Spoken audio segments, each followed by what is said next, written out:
Gloire à Dieu. Je vais dans la parole tout de suite. Nous allons ouvrir nos Bibles dans Marc 1, versets 16 à 20.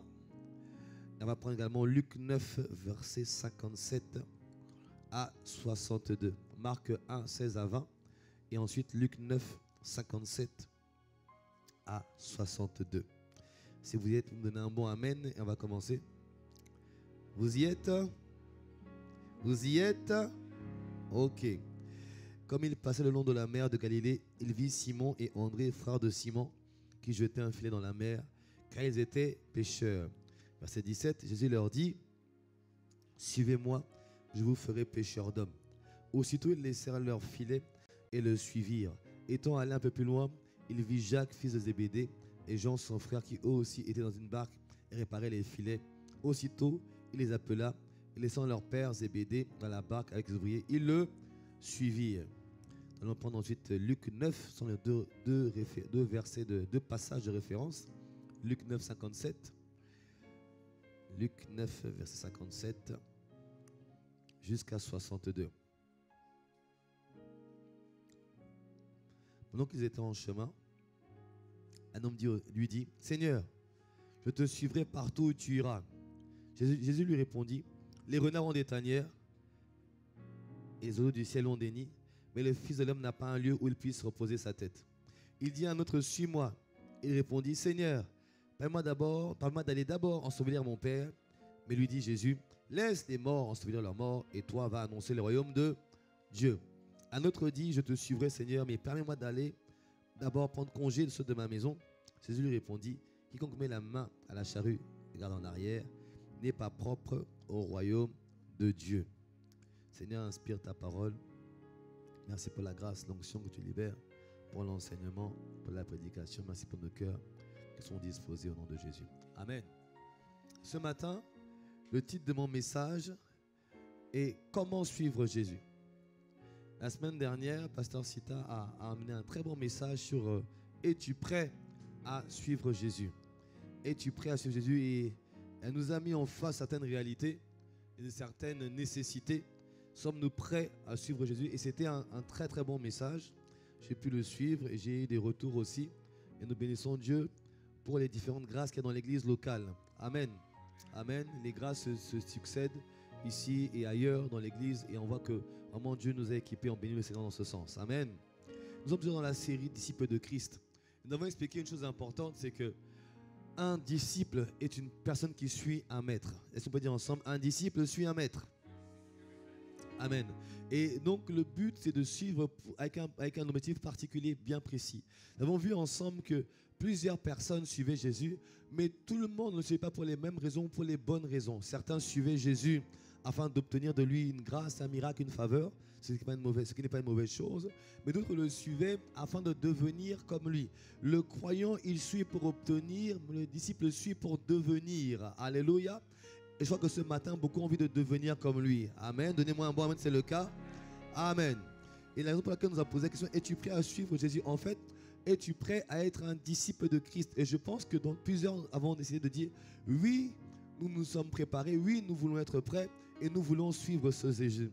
Mais tu vas voir que sur la route, pour le suivre, il y a des obstacles, il y a des oppositions, il y a de l'adversité, il y a des obstacles, je dirais, à la fois externes, à la fois internes. Les obstacles, je les appellerais les obstacles externes, ou les combats externes, les oppositions externes, c'est celles que tu ne maîtrises pas, qui sont liées à ton environnement, qui sont peut-être liées au pays dans lequel tu habites, dans lequel tu vis, dans lequel tu évolues. Ça peut être lié aussi aux œuvres de l'ennemi contre toi. Alléluia. Ce sont les obstacles extérieurs. Mais ce qu'on appelle aussi les oppositions intérieures ou internes. En fait, ce sont les points qu'il y a en toi et qui t'empêchent de le suivre. Rappelle-toi, tu le suis pour devenir comme lui. Si tu me suis, donne-moi un bon amen. Tu le suis pour devenir comme lui. Tel il est, tel nous sommes. 1 Jean 4, 17. Tel il est, tel nous sommes. Le but, c'est de devenir tel que le Seigneur est. C'est notre partage à toutes et à tous au nom de Jésus. Amen. Mais tu vas voir que sur ce chemin-là, il y a plusieurs excuses qu'on peut parfois avoir, plusieurs obstacles que l'on peut avoir qui viennent de nous-mêmes et pas de l'extérieur, mais de nous-mêmes. Et on veut les voir, on va voir quelques-uns ensemble. Alors, c'est la première partie du message que j'aborde ce matin. et il sera en 2 ou 3 parties. Tu vois, dans ce passage-là, quand on voit d'abord Marc 1, il y a de quoi être surpris, n'est-ce pas? Jésus se trompe sur 2 personnes, 2 frères, Simon et André. Ils sont en train de jeter un filet dans la mer. Ils sont pêcheurs. Ils sont en train de travailler à leur métier. Jésus leur dit, venez, suivez-moi, je ferai de vous des pêcheurs d'hommes. Et il me dit que aussitôt, verset 18, aussitôt ils laissaient leur filet et ils le suivirent. Autrement dit, ils ont tout laissé aussitôt. Ils ont suivi Jésus. Et pareil, ils trouvent plus tard les fils de Zébédée. Ils les voient, Jacques et Jean, ils les voient dans leur barque avec leur père et les ouvriers. Et il leur dit, vous aussi venez avec moi, suivez-moi. Et eux, aussitôt, qu'est-ce qu'ils font? Ils laissent le filet, ils laissent leur père avec les ouvriers et décident de suivre Jésus. Quand tu lisais, tu dis, mais apparemment, ils n'ont pas réfléchi, ils ont directement dit, Amen, et puis on part, on y va, on fonce. Mais quand tu regardes de plus près, c'est quand même des gens qui avaient une certaine réflexion. C'est vrai qu'ils n'étaient peut-être pas des étudiants, des gens érudits, etc. Mais ils étaient chefs d'entreprise, ils avaient une activité économique, donc ils avaient l'habitude de réfléchir, de construire des concepts, de réfléchir de faire des choix, qu'est-ce qui est important, qu'est-ce qui est moins important. Et donc c'était des gens qui étaient quand même conscients quand même. Mais tu vois qu'ils décident de laisser aussitôt et d'aller. C'est pas qu'ils n'ont pas réfléchi, c'est juste qu'ils ont pesé le pour et le contre. Ils se sont rendus compte que suivre Jésus était bien mieux que de continuer à faire ce que nous faisions. Suivre Jésus-Christ avait beaucoup plus d'avantages pour nous, à terme, que de continuer à faire ce que je fais. C'est toute une histoire de suivre. Et ce matin, Jésus t'appelle à le suivre. Mais tu vas voir que sur la route, sur le suivre, plusieurs questions te seront posées. Car tu auras plusieurs choses à laisser ou à changer pour le suivre. Et la question est de savoir, est-ce que tu vas être comme André, Jacques et Jean, à bien faire l'équation? Et beaucoup parfois on a des excuses parce qu'on n'a pas toute la mesure du plan. Est-ce que quelqu'un me suit ce matin? Parfois on n'a pas l'ensemble de la mesure du plan, on n'a pas toutes les perspectives, parce qu'on ne voit qu'une partie du plan, on pense que ce n'est pas la peine, et ça ne vaut pas le coup de suivre Jésus, et on met des barrières et des excuses. Que ce matin, ces barrières soient levées dans ta vie, dans ma vie, au nom de Jésus. Amen. Alléluia. Et dans Luc 9, il y a plusieurs choses, plusieurs vérités dans ce passage. Plusieurs vérités. Il est merveilleux. Dans la première vérité, on voit un homme. Il y a un homme qui vient, qui dit à Jésus, lui-même, je te suivrai. Partout où tu iras, je te suivrai. Et Jésus, tu vois, moi ce que j'aime avec le Seigneur, c'est que il te dit les choses telles qu'elles sont. Le but pour lui, c'est pas que tu juste te donner des paroles pour que tu viennes. Non, il te dit la vérité. Et tu vas le répéter, oui, viens, on y va, avance. Non, il le voit et il discerne que lui, toi tu viens, il risque d'avoir un souci. Et il lui répond ceci. Les renards ont des tanières et les oiseaux du ciel ont des nids. Mais le Fils de l'homme n'a pas un lieu où il puisse reposer sa tête. En fait, le défi de cet homme, comme de beaucoup de personnes aussi, s'appelle le confort personnel. Est-ce qu'on peut dire ensemble le confort personnel? Le confort personnel. Jésus dit que moi, quand tu me suis, moi, j'ai pas, quand je vais, les oiseaux savent dormir, les renards pareil. Moi, je ne sais pas. Un coup, ça peut être là, ça peut changer. Je n'ai pas de situation a priori stable. Je n'ai pas de maison particulière. Je n'ai pas un confort de vie à t'offrir. Mais si tu viens, si tu es attaché au confort personnel, tu risques d'avoir du mal à me suivre. Et demain, ça serait une excuse pour dire, Seigneur, je ne peux pas continuer à te suivre parce que je suis attaché à mon confort. Tu vois, dans le confort personnel, il y a plusieurs choses que je mets dans le confort. Il y a beaucoup de choses dans le confort. Dans le confort personnel, tu vois, il y a tes principes de vie. Tu vois, dans tes principes de vie, par exemple, ce sont tes règles de vie. Toi, ça peut être ta règle de vie. Par exemple, toi, il faut que tu te couches à 9h. Il faut qu'à 7h, je sois chez moi. 7h, j'ai vu le journal. 7h30, j'ai bu ma soupe. 8h, je lis un peu ma Bible. 8h30, la lumière est éteinte. 9h, je dors. Et ensuite, il faut que je me lève à 5h. J'ai mes 8 heures de sommeil ou un peu plus. Et là, je suis bien pour toute la journée. Il me faut mes 8 heures de sommeil. Je sais pas si quelqu'un comme ça ici. Quelle grâce tu as. Il me faut mes 8 heures de sommeil. Sinon, dans la journée, je ne suis pas bien. Quand je ne suis pas bien, je m'irrite. Quand je m'irrite, je suis désagréable et c'est pas beau à voir. Plusieurs cas comme ça. Moi, il faut que je mange à telle heure. Mais tu vois, le problème les règles de vie, c'est très bien. C'est une bonne chose, donne-moi un bon amen. Mais le problème, c'est que parfois, les principes de vie viennent s'opposer à ce que Dieu veut faire avec toi. Ils peuvent s'opposer au fait que tu puisses marcher derrière le Seigneur. Ils peuvent s'opposer au fait que tu avances avec lui. À cause de tes principes qui peuvent être un frein à ce que tu deviennes un véritable disciple de Christ. Est-ce que tu me suis? Tu vois, toi, tu as des gens qui ont des principes de vie. Moi, il faut que je mange toujours équilibré. Je dois manger le matin, je dois manger le midi, je dois manger le soir. Gloire à Jésus. Et nous, on dit maintenant, il y a un jeûne de plusieurs jours sans boire. Non, pas sans boire. Sans manger, pardon. Quelqu'un dit sans boire. Il y a une erreur, pasteur. Sans manger pendant plusieurs jours. Tout est non, c'est pas possible. Moi, il me faut. Est-ce que tu es capable de quoi je parle? Tes principes peuvent être un frein à ce que je vais faire avec toi demain. Plusieurs personnes, tu vois, par exemple, le programme actuellement, il faut venir à 3h du matin, on va prier par l'Esprit jusqu'à 5h, et après on va intercéder jusqu'à 6h. Beaucoup vont dire, mais moi, c'est très bien ce qu'ils font à l'église, c'est superbe ce qu'ils font à l'église, mais moi j'ai un principe. Moi, je vais me coucher à 9h, je vais me lever à 5h. Je dois être là à 3h, il faut que je me réveille à 2h, que je prépare pour être là à 3h. C'est pas possible. Je vais arriver le matin au travail après, je serai fatigué. Mais imaginons un peu que Dieu te dise un soir, j'ai pas le temps pour toi aussi. Qu'il te dise, ben moi aussi, je vais prendre du temps pour moi. Qu'est-ce que tu dirais? Que ferais-tu? Tout ce que tu as, c'est la grâce de Dieu.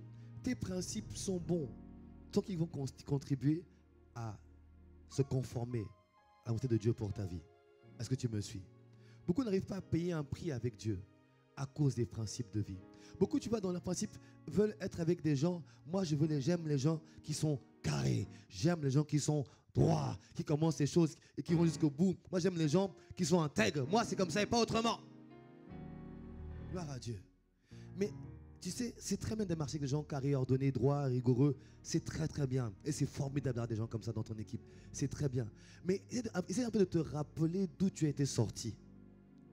Essaie un peu de te souvenir où est-ce que Dieu t'a pris.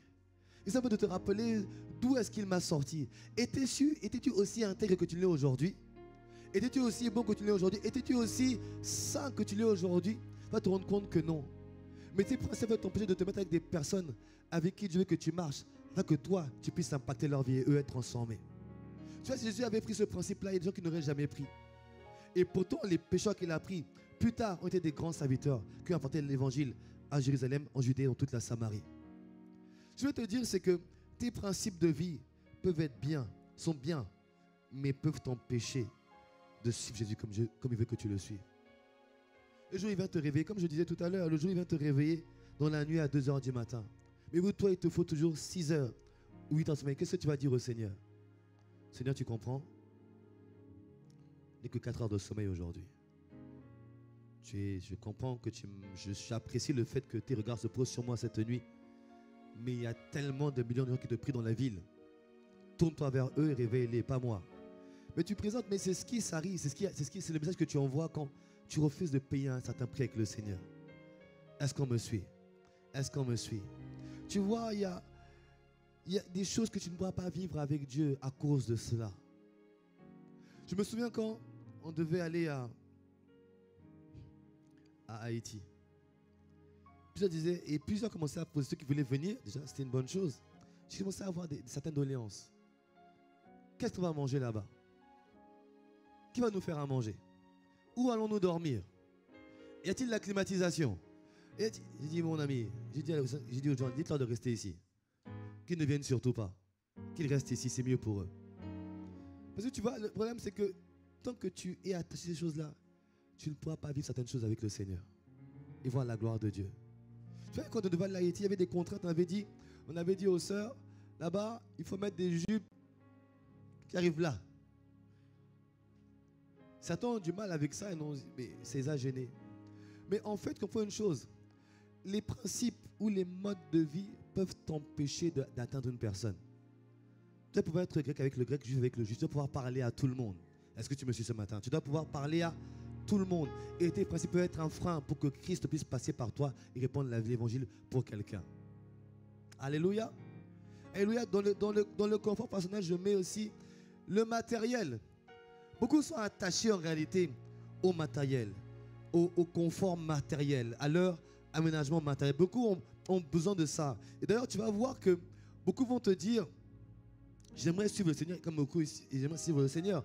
Mais en fait, par exemple, mon travail me prend trop de temps.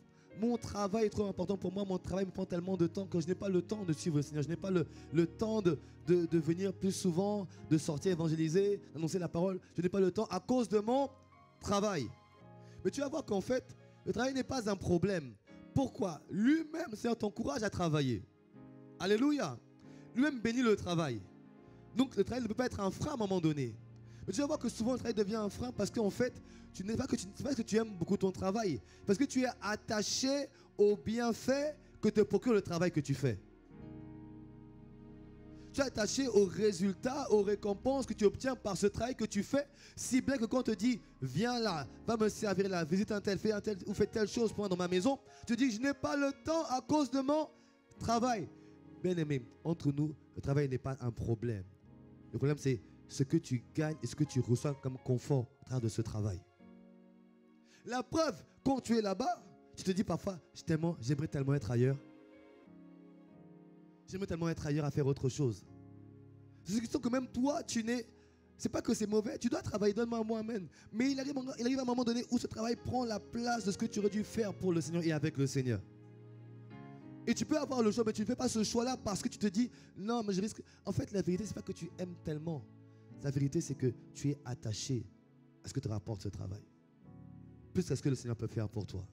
Et ça, c'est un manque de foi qui indique que tu fais plus confiance à ce travail pour prendre soin de toi qu'au Seigneur pour prendre soin de son serviteur. J'aime bien ce silence. Ça montre que l'on réfléchit, que l'on médite. En vérité, beaucoup d'entre nous, vous savez, ils disent suis-moi. Et on a beaucoup d'excuses. Quand tu regardes au fond de toi, ici on est honnête avec nous-mêmes, on se rend compte que le travail n'est pas un problème. Souvent, on va en faire davantage, en faire plus, parce que j'ai peur de manquer de ce que je reçois par ce travail, par ce boulot. En fait, c'est que tu ne fais pas confiance au Seigneur pour prendre soin de toi. Et tu vois, Jésus pouvait montrer ça à cet homme en disant que moi, je n'ai pas d'endroit. Mais si tu me suis, tu verras la gloire de Dieu. Et beaucoup mettent ça en avant. Beaucoup, ce sont dans les conforts personnels, beaucoup, c'est le statut. C'est le qu'on dira-t-on. Qu'est-ce qu'on pense d'une personne qui n'a pas de stabilité? Un coup, elle est là.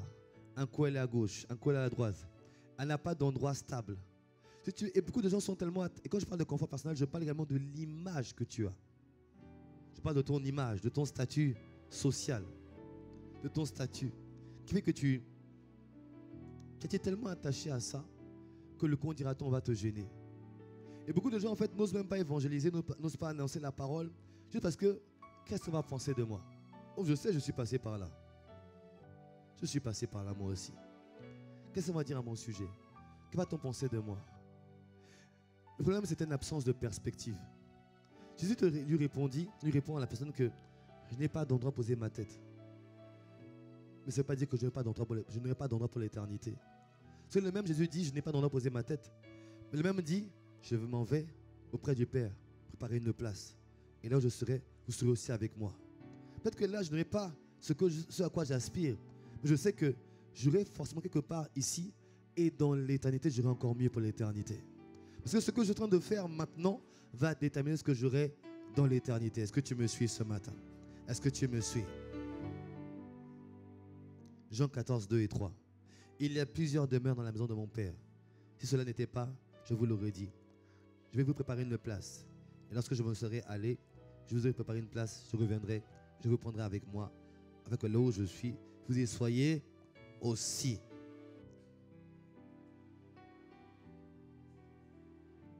Alléluia. Il y a tellement de choses parfois que l'on rate à cause de nos principes. Il y a des bénédictions que l'on n'a pas pu saisir à cause de nos principes. Il y a des grâces par lesquelles on est passé à côté à cause de nos principes. Et tu vois, dans les principes, je mets tout. Tu as parfois des préjugés sur certaines personnes. Il y a des gens que tu as classés sans les connaître. Pourquoi? Parce que tu les as vus avec ton filtre. On a tous un filtre. avec lequel on voit la vie. Le filtre avec lequel on voit la vie nous vient de nos expériences, de nos vécus, de notre parcours. Et le filtre que j'ai fait que toute situation que je vis, je l'analyse. Mais toi, le problème de ce filtre que tu as, il vient de tes expériences, de ton vécu. Mais tu n'es pas Dieu, mon ami. Tu n'es pas Dieu. Lui, il a l'ensemble de la perspective. Donc parfois, avant de trancher par rapport à tes règles, demande au Seigneur, est-ce que cela vient de toi ou pas? Est-ce que cette personne, c'est toi qui l'envoie ou ce n'est pas toi qui l'envoie? Est-ce que ce projet vient de toi ou il ne vient pas de toi? Tu sais, il y a beaucoup de choses sur lesquelles on a foncé ou on n'a pas foncé sur la base de nos principes, de nos filtres. Et nous sommes passés à côté de bien des grâces et de bien des faveurs. Et je veux que ce soit pas ton partage au nom de Jésus. Beaucoup, à cause du filtre. Dès que tu as quelqu'un, tout de suite tu l'as classé, tu l'as jugé, tu ne sais même pas qui il est, où il va, d'où il vient.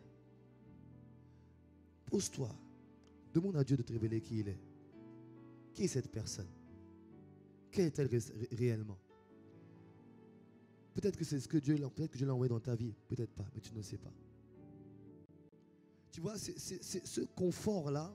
Je parle du confort parce que de tout ce qui te permet d'être à l'aise. Et dès que, quelque part, ton confort est remis en question, tu remets tout en question.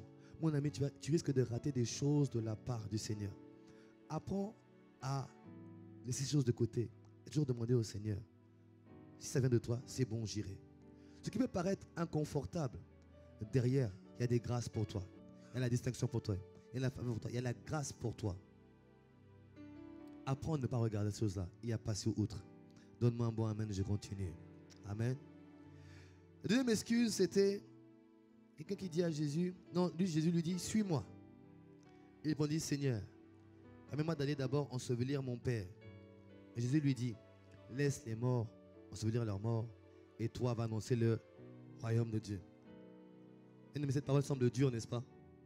Imaginez-vous, vous perdez quelqu'un, vous venez voir votre pasteur, vous dites, pasteur, j'ai perdu mon père. Et moi je te dis, laisse les morts enterrer leurs morts, toi viens et annonce la parole. Je suis sûr qu'à l'instant même, 1, tu vas me rejeter, 2, tu vas m'insulter, 3, tu vas lever la main, 4, tu vas me menacer. Tu vas avoir toutes sortes de réactions dans ta tête. Tu te dis, mais comment on peut agir comme ça? Il n'y a aucun amour. Qui sont ces gens-là? Comment? Même pas un petit condoléance, même pas un petit on est désolé, même pas un petit on est ensemble, même pas un petit ça va aller, Dieu te fortifie, même pas rien. Juste, laisse les morts. Ça veut dire quoi? Les parents sont morts aussi? Jésus, tu veux dire, hey, ça a l'air dur, n'est-ce pas? Ça a l'air dur, n'est-ce pas? Mais derrière, il y a plusieurs vérités que Jésus enseigne. Et plusieurs choses qui sont des obstacles quand on veut suivre Jésus. Ce problème-là, cet obstacle-là, sont les attaches familiales. Quelqu'un dit quoi les attaches familiales? Les attaches familiales. Jésus dit, laisse les morts enterrer leurs morts et va annoncer le royaume de Dieu. Jésus parle ici déjà des 3 formes de mort qui existent. De la mort spirituelle, de la mort physique et de la mort éternelle. La mort physique, la mort spirituelle, pardon, c'est comme une personne est bien vivante, mais elle n'a aucune relation avec Dieu. Elle n'a pas Jésus-Christ dans son cœur. Elle est vivante, mais elle est morte spirituellement. Pourquoi? Jésus-Christ est le chemin, la vérité et la vie. Et en dehors de lui, il n'y a point de vie. Quelqu'un peut être vivant, avoir des projets, évoluer, avancer, mais s'il n'a pas Jésus-Christ dans son cœur, la Bible dit qu'il est mort. Et il y a également les morts physiques. La mort physique, c'est quand ton esprit, ton âme quitte ton corps. La mort éternelle, c'est quand la mort physique rencontre la mort spirituelle. Et là, tu es mort éternellement. Pourquoi? Tu es passé à l'éternité très loin de Dieu. Et rassure-toi, ce n'est pas que tu es dans une maison loin de lui. Non, ça veut dire que tu es en enfer pour l'éternité. Je prie que ce ne soit pas ton partage. Dis-le mien au nom de Jésus. Amen. Donne-moi un bon amen. Je lui dis que laisse ceux qui sont morts spirituellement s'occuper des morts physiques. Et toi, va annoncer le royaume de Dieu. Tu vois, il y a beaucoup de personnes dont la vie s'est arrêtée à cause de la perte d'un proche, la perte d'un père, la perte d'une mère, la perte d'un frère, d'un soeur, ou même d'un enfant. C'est quelque chose qui est difficile, n'est-ce pas? Donnez-moi un bon amen, c'est le cas. C'est dur, n'est-ce pas? Mais Jésus est en train d'envoyer un message, disons, il y a plusieurs messages dans ce que Jésus dit. Il dit en fait, c'est en train de dire, mais tu sais, Oui, il est parti. Oui, il a quitté. Mais je vais te dire, si lui il est parti et que toi tu es un vivant, ça veut dire que toi, Dieu a encore des choses à faire avec toi. Dieu veut encore travailler avec toi. Dieu a encore des projets pour toi. Ne perds pas de temps. Continue à faire les projets de Dieu. Beaucoup de gens ont arrêté. C'est vrai que c'est dur. Tu as perdu ton père, un proche. C'est très dur. C'est un vide. Mais si toi, tu n'es pas parti, si toi, tu es resté, ça veut dire que toi, il avait des plans avec toi. Il a des projets pour toi. Il a des desseins pour toi. Il a une destinée pour toi. Et il te dire en fait une chose, c'est que le départ de cette personne, quand même c'est dur, ne remets pas en cause le plan que Dieu a pour toi. Et qui peut continuer à accomplir ce plan. Toi, attache-toi à suivre le plan et à marcher dans les voies du Seigneur. Oh, quelqu'un me donne un bon amen. Attache-toi à suivre. Tu es encore... Bien-aimé, si tu es encore debout, quand tu te lèves le matin, que tu respires, ça veut dire que le plan de Dieu est encore actif pour toi. Le plan de Dieu est encore bon pour toi. Le plan de Dieu n'est pas terminé pour toi. Le plan de Dieu n'est pas fini pour toi. Donne-moi un bon amen. Ce n'est pas les morts que nous, sont les vivants. Il est en train de dire, en fait, arrête de t'attacher aux choses ce que tu as perdu. C'est vrai, c'est douloureux. C'est vrai, c'est dur. Mais toi, il y a un projet pour toi. Toi, il y a la vie que tu peux encore apporter. Non seulement tu as eu la vie, mais apporte-la encore à d'autres autour de toi. Tu peux le faire. Tu es précieux pour le plan que j'ai formé. Tu as une destinée et elle n'est pas terminée. Continue. Je vais même te dire une chose. Il est en train de dire plusieurs. Et il dit un autre message derrière. Il dit en fait, mais laisse les morts spirituels. C'était qui les morts spirituels? C'était la famille de ce jeune homme. Ou cet homme-là. C'était sa famille. Ses proches. Je suis en train de donner un message. En fait, eux, ils sont morts spirituellement. Ils ne me connaissent pas. Mais c'est comme s'ils voulaient aller être avec tout le monde. Jésus lui dit, mais en fait, eux, ils ne sont pas encore sauvés. Toi, tu es sauvé. Mais sache une chose, eux aussi ont besoin du salut. Mais ce n'est pas toi qui vas les sauver. Aucun homme ne sauve. Seul Jésus-Christ sauve. Alléluia. Seul Jésus-Christ sauve. La Bible dit que nul ne vient au Fils si le Père ne l'a attiré. Ça veut dire que c'est le Père qui attire, c'est le Fils qui sauve. Alléluia. Il est en train de dire, mais en fait, tu vas aller là-bas, mais tu ne pourras pas les sauver.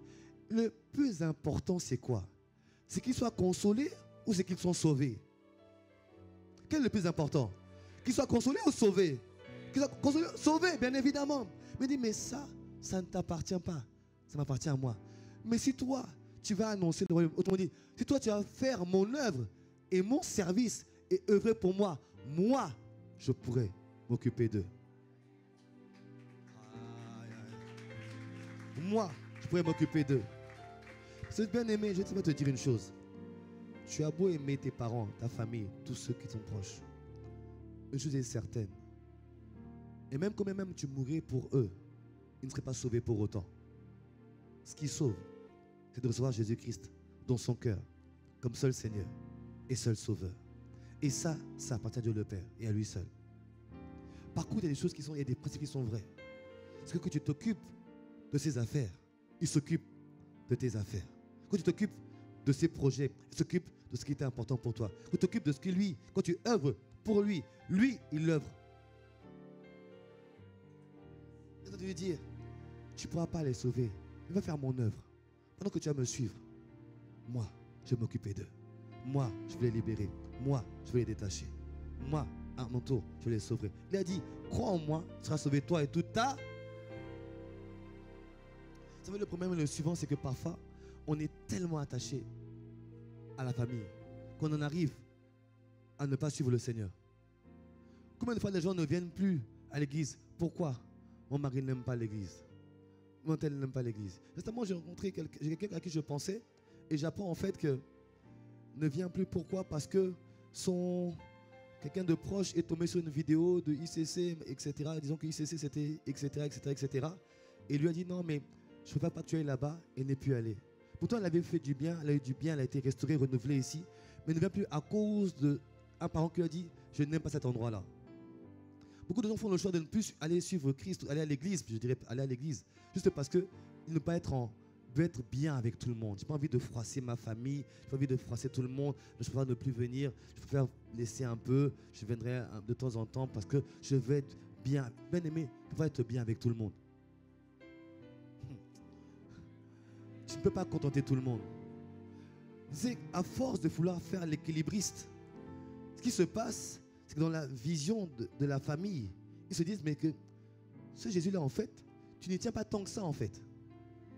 Tu n'y tiens pas tant que ça, parce que bien souvent, tu fais le choix de rester avec nous et de ne pas aller dans tes affaires du Seigneur. Ça veut dire que tu n'y tiens pas tant que ça. Et tu leur envoies un message. Bien-aimé, ta famille doit savoir que tu l'aimes. Donne-moi un mot, amen. Ta famille, tes proches doivent savoir que tu les aimes. Mais ils doivent aussi savoir une chose, c'est que tu aimes Jésus plus que tu les aimes eux. Ils doivent savoir que Jésus est plus important. Oh, donne-moi un bon amen. Ils doivent savoir, papa, maman, je vous aime. Les enfants, je vous aime. Les parents, je vous aime. Mon mari, je t'aime. Ma femme, je t'aime. Mais j'aime encore plus ce Jésus-Christ que toi. Et beaucoup, en fait, tombent dans des compromissions. Ah non, je ne viendrai pas aujourd'hui parce qu'en fait, on fait telle chose. Alors que tu sais que le Seigneur t'a donné un rendez-vous, une opportunité de venir œuvrer pour lui. Mais non, mais... Vous savez, quand je disais tout à l'heure, quand je me suis donné au Seigneur, j'ai eu droit à mon lot de compliments. Amen, tu as raison frère, c'est ça le mot. Un mot de compliments. Du genre illuminé. Genre tu deviens fou. Tu es dans une secte. On va te voler. Tu donnes ta dîme. Mais tu te fais escroquer. Et quelqu'un n'a pas dit amen. Il dit mais moi je ne donne pas non plus. Qu'est-ce que j'ai pas entendu? Et le pire c'était mon frère aîné. Ah lui c'était le pire. Il dit donc tu touches plus à des femmes. Tu touches plus aux femmes. Il me regardait comme ça. Comme une bête étrange. Donc toi, tu touches plus aux femmes. Le reste, je ne dis pas parce que c'est trop... C'est pas assez, c'est pas bon pour dire ça sur la chair. Mais qu'est-ce que je n'ai pas entendu? Et je me souviens quand il y avait... vous savez, aller rendre un culte à Dieu, c'est quelque chose avec lequel je ne transige pas. Le dimanche matin, je dois rendre le culte à Dieu. Où que je sois dans le monde, je dois rendre un culte à Dieu. Peu importe où je suis, je dois rendre un culte à... Si ça doit être par internet, ça sera par internet, mais je dois rendre un culte à Dieu. Et quand tu vois, il y avait parfois des choix qui se présentaient. Ben écoute, là, il y a le baptême d'un tel, le baptême d'un enfant de 2 ans, d'1 an. Déjà, je disais, ça, c'est pas biblique, c'est pas de Dieu. Nous, on ne sera pas là. Je viendrai peut-être après, mais pas à ce moment-là. Et c'est vrai que j'ai raté beaucoup d'occasions comme ça.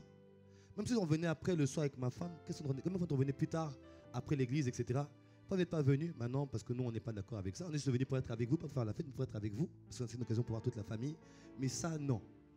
Un enfant ne le baptise pas. On le laisse grandir. Et plus tard, il fait son choix lui-même. Et on prie qu'il fasse le choix de Christ. On prie pour qu'il fasse le choix de Christ. Qu'est-ce qu'on n'a pas entendu? Les regards, les moqueries. Quand tu arrives après tout le monde, toi, tu arrives après tout le monde a déjà fini de manger, on te regarde. Et puis les trucs, ah, c'est les petits.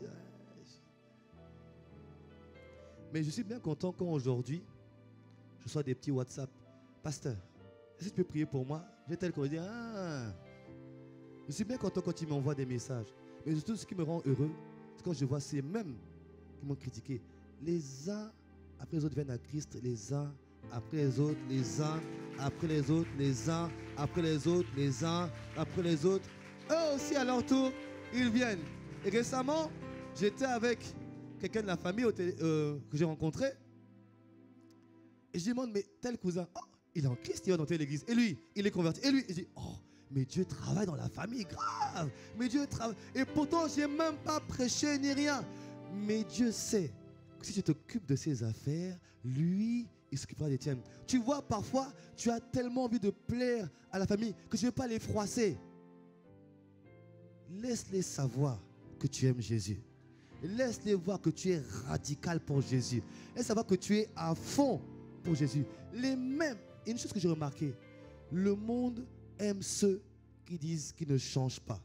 Ils sont comme ça, ils ne changent pas. Les mêmes qui ont vu ça, les mêmes vont te dire un jour, j'apprécie comment tu es. Et je veux devenir comme tu es. Je t'assure, tu n'as pas idée. Tu n'as pas idée de ce que les gens, ce que les gens vont voir. Est-ce que tu es droit dans ton choix? Droit dans ton choix. Ne laisse pas, tu sais, il y a... Ah Seigneur, aide-moi à expliquer ça. Beaucoup sont tellement plus attachés à leur famille biologique qu'au Seigneur. Parfois, il y a des réunions où tu sais que Dieu te dit, je m'attends à toi, où je veux te rencontrer ici. Mais tu vas faire le choix, non, je ne peux pas parce que la famille, on a fait ça. Je ne te dis pas qu'il ne faut pas avoir ta famille. Ce n'est pas ce que je dis. Je te dis, à chaque fois, demande à Dieu ce que tu dois faire. Avant de faire le choix. Est-ce que tu me suis? Parce qu'il faut être équilibré. La famille doit savoir que tu l'aimes. La famille doit savoir que tu aimes Jésus encore plus qu'elle. Est-ce que tu me suis? Tu sais, quand j'ai fait ce choix-là, il y a eu une séparation avec plusieurs membres de ma famille avec lesquels j'étais très très proche. Et un de mes frères aînés qui a fait la prière du salut ici. Ah non, lui c'était opposition. Mais il était venu ici un jour. J'ai fait l'appel du salut, je l'ai vu se lever au fond. Il dit oui, bien aimé, ta famille va venir à Christ les uns après les autres. Ils viendront les uns après les autres. Dis-moi amen, je reçois. Un jour, j'ai parlé avec lui. Après qu'il ait fait la prière du salut, on s'est retrouvés, on a parlé ensemble. Et il m'a dit, en fait, la vérité, c'est qu'on ne comprenait pas ce qui s'était passé. J'avais radicalement changé. Mais en fait, ce qui nous gênait, c'est qu'en fait, tu n'étais pas avec nous, mais tu étais tellement heureux. On voyait que tu étais heureux. On voyait que tu avais trouvé une chose que tu cherchais. Ça te rendait... Et nous, on ne comprenait pas ça. Bien souvent, le problème, ce n'est pas que tu as reçu Christ. En fait, le problème, ce n'est même pas ce que tu fais. C'est spirituel en réalité. Tu vois, avant, tu étais voleur, tricheur, on ne te disait rien. Tu sortais le samedi soir, on ne te disait rien. Tu avais des copines, on ne te disait rien. Maintenant que tu es devenu en Christ, tu te sanctifies, on te dit que tu as un problème. Tu n'as pas de petit copain. Tu n'as pas de copine. Mais attends, c'est pas mieux? Non! Sors! Trouve quelqu'un. Tu vois, le problème, c'est en fait, c'est un problème qui est spirituel. Dès que tu viens à Christ, ce qui est en eux va être dérangé par ce qui est en toi. Donc le problème, ce n'est pas eux ou toi, c'est ce qu'il y a en toi et ce qu'il y a en eux. Mais ce qui est en toi est plus fort que ce qu'il y a en eux. Donc toi, continue à suivre ce qui est en toi, fait que ce qui est en eux disparaisse et que eux, ils viennent avec recevoir ce qu'il y a en toi. Bon, alléluia, alléluia, alléluia, alléluia, alléluia. Tôt ou tard, ils y viendront. Fais le choix de Christ. L'homme de foi, où on doit se rassembler ensemble, le 31, au soir, on se rassembler ensemble, pour ensemble chercher la face de Dieu. Ah non, en fait, je vais faire une réunion de famille. Hey! 31 où on va être dans la présence de Dieu, passer l'année, toi, tu peux être dans une présence mondaine, on boit, on danse. Allez, 10, 9, 8, 7, 5, 4, 3, 2, bonne année! Tu préfères ça à être dans Alléluia.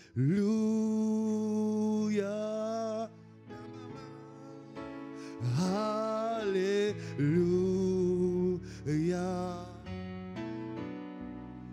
Alléluia. Bien-aimé, tu as l'occasion d'être avec ceux avec qui tu seras pour l'éternité, ensemble, à élever les mains, à adorer le roi de gloire, à adorer le roi de gloire. Et là, la présence de Dieu, alors qu'il y a 10, 9, toi tu commences l'année dans la plus belle des présences, avec la plus belle des familles, la famille de Dieu. Tu vas commencer l'année avec eux, mais toi, non. Tu préfères aller, non. Non, c'est en famille. On a toujours fait le nouvel an en famille. Donc on se retrouve en famille. On est là. Et 10, 9, 8.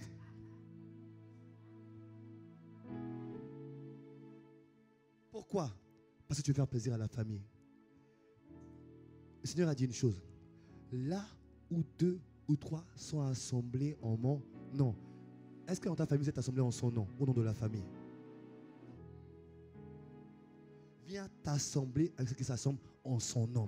Et ensemble, accueillons la présence de Dieu pour une nouvelle année dans sa présence. Tu vois, il y a tellement de gens qui disent non, moi d'abord, la famille, bien aimé, cette famille, tu ne pourras pas les sauver. Mais un excellent moyen de sauver ta famille, c'est de servir Dieu. C'est de servir Dieu. C'est un excellent moyen de travailler pour le salut de ta famille. D'autres, c'est dans les attaches familiales, je mets la famille. Je mets même les amis aussi. Parce que tu vois, tu essaies de faire l'équilibriste, tu essaies de zonzoler parce que tu veux plaire à tout le monde. Tu n'as pas à plaire à tout le monde. Tu as à plaire à Jésus seul, c'est tout. Oh. Tu vois, on essaie de plaire à tout le monde. Donc en fait, et à force de plaire à tout le monde, tu vas finir par te perdre.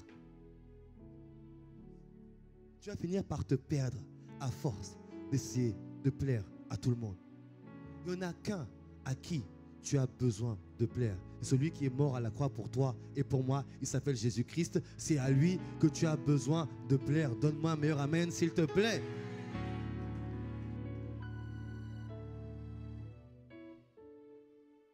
Dieu aussi s'intéresse à ton entourage.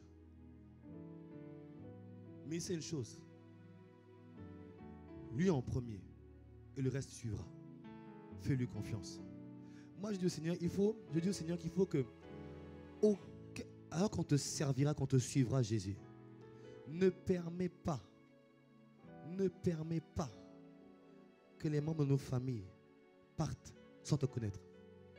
Même si ils sont bien malades, qu'ils tombent malades et qu'ils attendent de faire le frère de salut avant de partir. Mais qu'aucun ne parte. Et quand je regardais ça, en fait, est-ce que le Seigneur a vécu lui aussi? Il a été rejeté par sa famille. Mais au départ, ses frères ne croyaient pas en lui.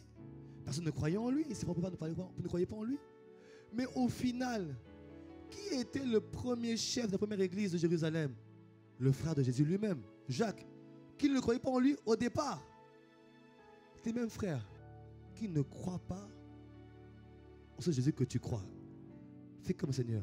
Sers le Seigneur. Fais sa volonté. Ces mêmes frères, ces mêmes sœurs, à leur tour, viendront à lui. Viendront à lui.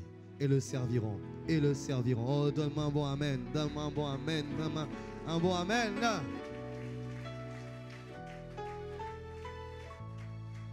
Je vois tellement de gens lâcher la main de Dieu à cause de la famille.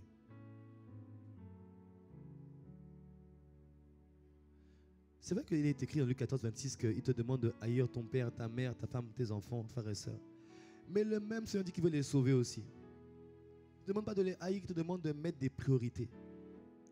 Et une priorité, c'est lui d'abord et le reste ensuite. Comment savoir quand tu peux t'attacher à ta famille biologique, au Seigneur? Regarde les choix que tu fais quand il y a des rendez-vous divins qui se présentent. Regarde les choix que tu fais quand il y a des rendez-vous divins. Regarde les choix que tu fais. Tu verras à qui tu es plus attaché. Et je terminerai avec la troisième forme d'excuse que l'on se donne également pour suivre le Seigneur. Un autre dit, je te suivrai Seigneur. Et permets-moi d'aller d'abord prendre congé de ceux de ma maison. Jésus lui répondit, quiconque met la main à la charrue et regarde en arrière n'est pas propre au royaume de Dieu. Là, ce sont toutes les personnes qui sont tellement attachées à leur passé. Tu vois, suivre Jésus, viens lui, viens. Suivre Jésus, ça veut dire que tu vas aller de l'avant. Alléluia. Tu vas aller de l'avant, s'il te plaît, Régis. Tu vois, j'ai toujours cheminé avec Régis. J'ai toujours vécu avec Régis. Et un jour, je donne ma vie à Jésus. Et je décide de suivre Jésus. Et Régis est resté là où il est, parce qu'il n'a pas suivi Jésus comme moi j'ai suivi Jésus. Mais tu vois, il parle de quelqu'un qui est là, mais qui est tout le temps le regard comme ça. Jésus avance, mais il est toujours comme ça. Il regarde à son passé, ses victoires passées, ses œuvres du passé, son travail du passé. Il est toujours sur le passé. Il n'est même plus en train d'apprécier là où le conduit le Seigneur. Est-ce que vous me suivez? Et il y a tellement de personnes qui sont tellement attachées à leur passé. Ils vivent dans le passé. C'est pourquoi? Parce que c'est vrai que quand tu suis Jésus, au départ, tout est merveilleux. Tout est beau. Tu pries à peine, il exauce. Tu demandes, il accorde. Tu pries, tu reçois. Oh, Dieu est bon. Et puis il vient un temps où tu demandes, ça tarde. Où tu demandes, tu ne vois rien. Où il y a des difficultés. c'est le temps du désert, le temps des épreuves. Et là, le problème, au lieu de garder le regard fixé sur Jésus, on s'est regardé. Avant, c'était bien. Hein. Avant, c'était mieux. Il y avait Régis, il y avait les concombres, il y avait les choux de Chine, il y avait les dachines, il y avait ça avant. Là, on ne mange pas, on galère et on regarde au passé, pensant que là-bas, c'est mieux que devant. C'est exactement ce qu'a fait Israël. Quand ils sont arrivés dans le désert, ils commencé à recruter les oignons, l'ail, le poisson, la viande. Bien-aimé, tu sais, tu ne pourras pas à la fois vivre dans le passé et saisir les promesses de Dieu que Dieu t'amène devant. Est-ce que tu me suis? Ça, c'est terminé. Devant, c'est là. Tu ne peux pas faire les deux. Et beaucoup ont du mal à suivre Jésus parce qu'en fait, ils ne sont pas sûrs de... Le problème, c'est que là-bas, on ne sait pas où est-ce qu'on nous emmène. On ne sait pas. Ça, on est sûr. Mais ça, c'est terminé. Est-ce que tu me suis? Est-ce que tu me suis? Et c'est ça le défi. On ne sait pas où on va. Mais il a dit une chose. J'ai pour toi des projets de paix et non de malheur. Pour te donner un avenir et de l'espérance. Tu ne peux pas faire les deux. Décide. Laisse ton passé là où il est. Avance vers ton avenir en Christ. Avance vers ton avenir en Christ. Donne-moi un bon amen, s'il te plaît. Alléluia. Veuillez vous asseoir. Tu vois, et c'est le défi de plusieurs personnes. On n'arrive pas à suivre. Vous êtes tout le temps dans le « moi avant, j'avais ça. Moi j'étais comme ça. Moi je faisais ça. J'avais telle chose. » Ça t'empêche d'aller plus loin avec le Seigneur. Bien-aimé, ton avenir, il est devant, il n'est pas derrière toi. Alléluia. Il est devant toi, il n'est pas derrière toi. Et il y a aussi de ceux, et le pire, c'est ceux qui, tu sais, parce que c'est vrai pour ceux qui n'étaient pas enfants de Dieu, mais c'est vrai même pour ceux qui étaient déjà, qui est devenu enfants de Dieu, qui ont eu des victoires en Christ. Et cela, c'est même, j'ai envie de dire que ce n'est pas les pires, mais tu es toujours attaché. Nous, on faisait comme ça. Ça marchait comme ça. L'église était comme ça. On prêchait comme ça. On chantait comme ça. On louait comme ça. On dansait comme ça. On faisait tout comme ça. Tu es tellement attaché à ça que tu ne vois pas les nouvelles révélations où Dieu veut te conduire. Et tu rates les grâces de Dieu. Est-ce que quelqu'un me suit ce matin? Est-ce que quelqu'un me suit ce matin? Tu vois? Ah, Seigneur.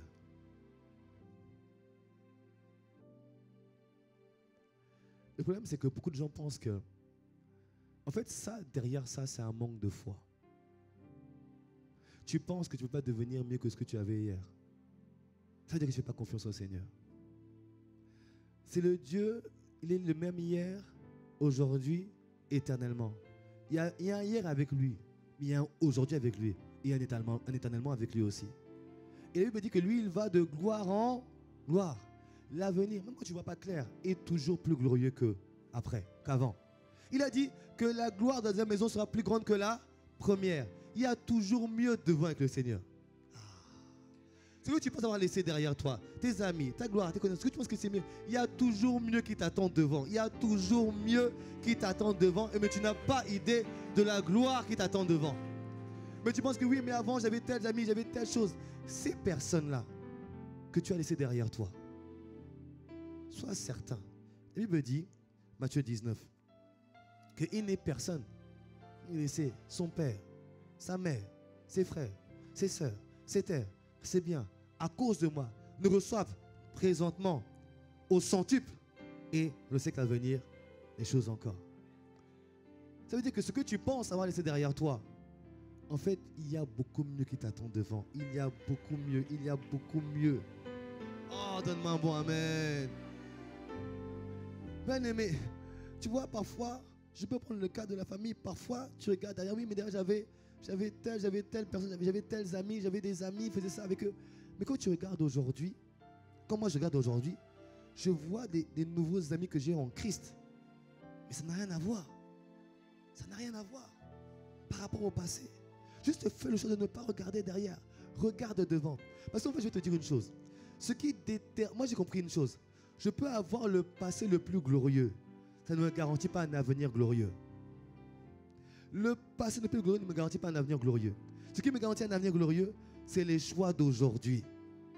les œuvres d'aujourd'hui, les opportunités d'aujourd'hui qui ont sur un avenir glorieux. Tu sais, peu importe comment c'était hier, les choix d'aujourd'hui t'emmènent vers la gloire.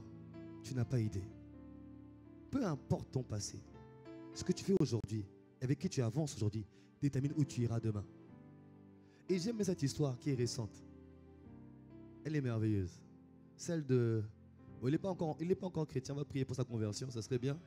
Celle de Mamadou Gassama. Vous connaissez Mamadou Gassama? Le Spider-Man de Paris, là. Celui qui a grimpé les 5 étages pour sauver un enfant. Non, 4. 4 étages pour sauver un enfant. Vous voyez, c'est une histoire qui enseigne sur beaucoup d'aspects. Comme quoi, il y a toujours du bien à faire du bien aux gens. Mais lui, tu vois, quand tu vois son histoire, ce garçon-là, il a traversé, il est venu sans papier, tracer le désert, des galères pas possibles, le bateau, l'Italie, la Libye, tout ça pour arriver en France.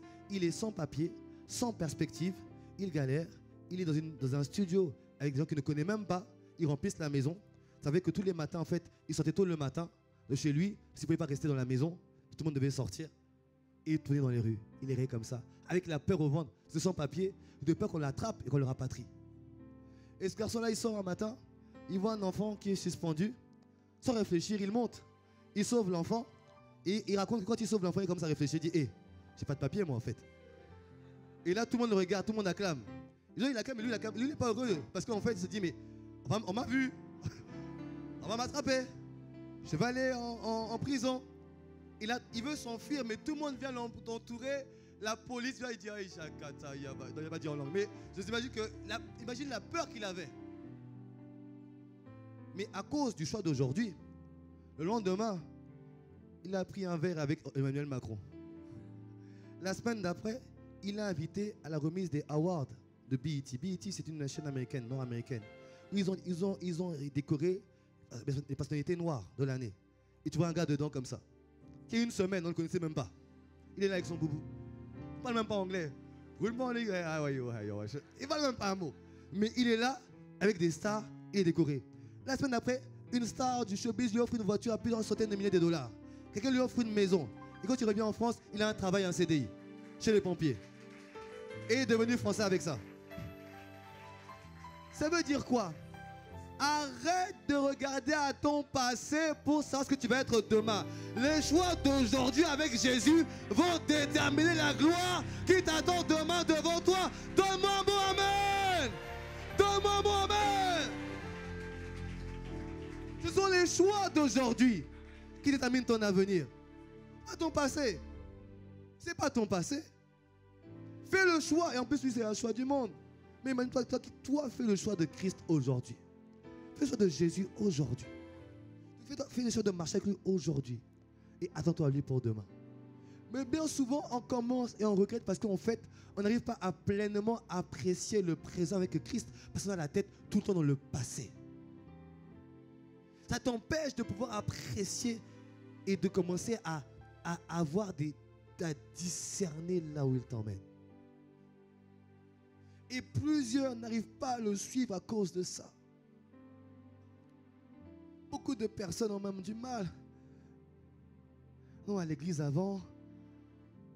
Non, mais vous faites trop de bruit. Ici, vous êtes trop bruyant. Vous faites trop de bruit. Quelqu'un qui m'a dit ça une fois. Non, mais chez vous, il y a trop de bruit. Vous êtes trop... vous faites trop vous êtes trop expressif. Vous êtes dérangé. Il n'a pas dit dérangé, mais c'est ce qu'il voulait traduire en fait. Parce qu'il disait, non, l'église, c'est... Il faut être calme, quoi. Il faut être...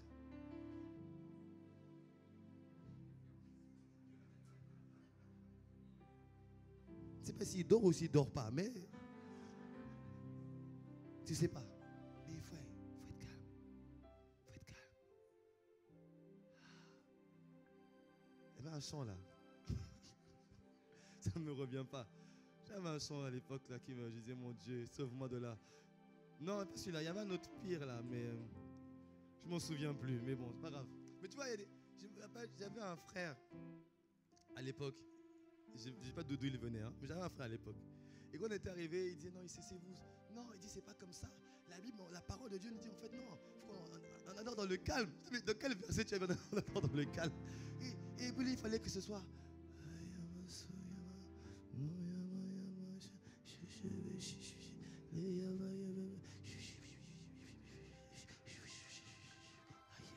Et quand il voyait ton voisin en train de chanter, je louerai son nom, il dit, mais ils ont un problème, non? Et il m'a dit, on avait une grande discussion à l'époque avec ce frère-là. Je dis, mais frère, on a commencé peut-être comme ça avant. On n'est pas la révélation. Lis la parole. Lis le psaume 57. Tu vas voir que la Bible dit qu'il monte au sein des cris de triomphe de son peuple.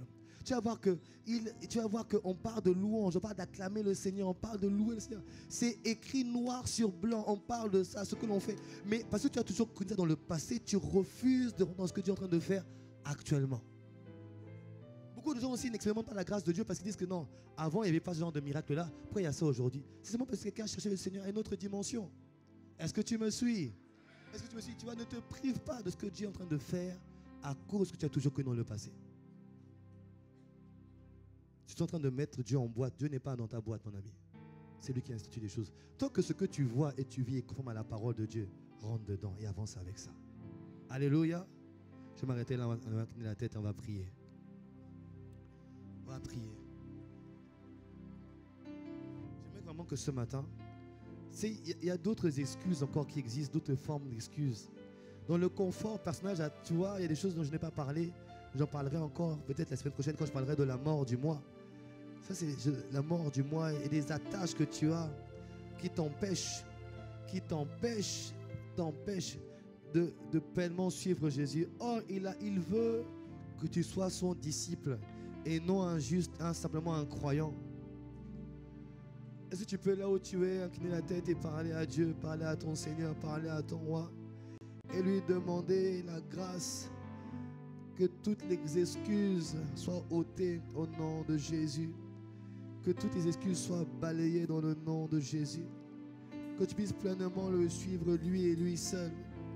Que tu puisses accepter de laisser de côté ton confort personnel, le confort de ton physique, le confort de ton âme, laisser de côté. Tu vois, le problème, c'est que parfois on est tellement attaché à notre confort qu'il y a même des semences que tu ne feras pas parce qu'il va te dire, libère cette offrande. Tu vas dire, non Seigneur, mais si je donne ça, qu'est-ce que j'aurai? Qu'est-ce que je vais avoir? Qu'est-ce que je vais posséder? Et il y a tellement de gens qui refusent de faire certains sacrifices à cause de l'amour, de l'amour du confort personnel. Il y a tellement de choses qui t'éloignent, qui t'empêchent de le suivre. Ce matin, décide de balayer ces excuses. Décide de les mettre de côté. Je te donne, Seigneur, tout de moi. Tout de ma personne, tout de ma pensée, je me livre à toi, Seigneur. Dis-lui ce matin, Seigneur, je veux enlever les excuses, je veux balayer les excuses, je veux ne rien considérer, je désire te suivre, je désire faire ta volonté et marcher comme tu veux que je marche. Oh Seigneur, je te donne. Je te donne tout de moi. Seigneur, je me livre. Je me livre à toi, Seigneur. Sans rien. Sans rien retenir. Sans rien retenir. Sans rien retenir. Sans rien. Sans rien retenir. Je te donne. Je te donne tout de moi. Seigneur, je me livre. Je me livre à toi, Seigneur. Sans rien. Sans rien retenir. Sans rien retenir. Sans rien retenir. Sans rien retenir. Nous sommes tellement nombreux à mettre un tas d'excuses. Notre image personnelle, notre statut social, notre passé, nos attaches, notre attachement au confort, nos attachements au matériel, les choses matérielles qui peuvent disparaître en une journée, nos attaches au passé. tellement de choses que nous mettons comme des excuses, pensant que c'est valable. Bien-aimé, c'est un problème de manque, c'est un manque de perspective que tu as. Il y a bien plus qu'il a pour toi. Il y a bien plus à suivre Jésus. Il y a bien plus à marcher à sa suite. Il y a bien plus à opérer avec lui. Il y a bien plus à avancer avec lui. Que tu ne le crois, que tu ne le vois. Il est bien plus grand que ce que tu vois. Il est bien plus beau que ce que tu vois. Il est bien plus important que ce que tu vois. Ce Dieu est excellent et il est merveilleux. Demande à Dieu la grâce de voir les excusettes ôtées devant toi. Demande à Dieu la grâce de pouvoir le suivre sans tolérer les excuses encore. Qu'il te fasse la grâce d'être affranchi de toute forme d'excuse. Alléluia. Alléluia. Avant de finir et de laisser le micro au frère Régis, je vais donner l'opportunité à quelqu'un ce matin. J'ai dit tout à l'heure qu'il y avait plusieurs formes de mort.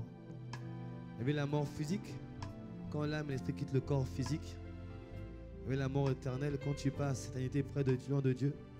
Il y avait la mort spirituelle, quand je n'ai pas reçu Jésus-Christ dans mon cœur comme Seigneur et Sauveur. Ce matin, je veux t'inviter, si tu ne connais pas encore le Seigneur, si tu n'as pas de relation avec Dieu, je ne te parle pas de religion, parce que Dieu n'est pas dans la religion. Je ne te parle pas d'être parfait, non. Je te parle de venir tel que tu es à lui. Tel que tu es, de venir à lui. Parce que lui, il accepte les gens tels qu'ils sont. Il ne regarde pas au passé, il regarde à ce que tu vas devenir demain. Et si tu es là ce matin et tu n'as pas de relation avec, tu sais que tu n'as pas de relation avec Dieu, tu te sens éloigné de Dieu. Ce matin, il te tend la main et il t'appelle à revenir à la maison, à revenir à lui. Le but n'est pas de devenir chrétien, évangélique ou autre. Non, non, non. Il suffit seulement de recevoir Jésus-Christ dans son cœur comme seul Seigneur et seul Sauveur. Et lui, il fait la différence. Il t'appelle à le suivre ce matin. Il t'appelle à marcher avec lui ce matin. Je me demandais s'il y a quelqu'un ce matin qui est là, ce matin, et qui n'a jamais fait la prière du salut, qui sait qu'il n'est pas réconcilié avec le Seigneur, qui veut faire la paix avec Dieu, qui veut accepter ce Jésus-Christ dans son cœur, qui veut recevoir ce Jésus-Christ dans son cœur. J'aimerais que les têtes soient inclinées et que toi tu lèves la main, que je puisse prier avec toi avant de partir. Que tu puisses recevoir ce Jésus et rentrer sauvé chez toi. Qui dit moi je veux ce Jésus, pas la religion, non, je veux ce Jésus. Je donne mon cœur à ce Jésus. Si tu es là ce matin, que tu désires recevoir ce Jésus, juste que tu lèves la main et je prierai avec toi. Que tu aies la certitude de rentrer sauvé. Alléluia. Merci Seigneur. Te rendons gloire. Alléluia. Si tout le monde est sauvé, à Dieu soit la gloire. Mais ne rate pas cette opportunité de venir au Seigneur. Laisse tes excuses de côté et fais le choix de Christ. Il te tend la main ce matin. Fais le choix du Seigneur. Alléluia. Merci Seigneur.